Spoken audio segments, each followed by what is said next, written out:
In this video, I'm going to show you how you can easily enable Face ID to download apps on the App Store. Be sure to watch the video to the very end so you don't make any mistakes. Let's get started, guys, and first off, we need to head over to Settings. On Settings, scroll all the way down until you find Face ID and Passcode. We need to get into it, and first off, here we are prompted to enter our device's passcode. I'm just gonna enter it, and after that we'll be taken to Face ID and passcode settings.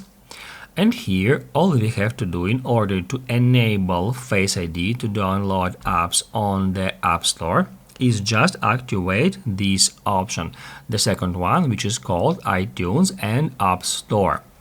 If this option is not activated, if it is turned off, it will ask you to enter your Apple ID password each time you try to download any app.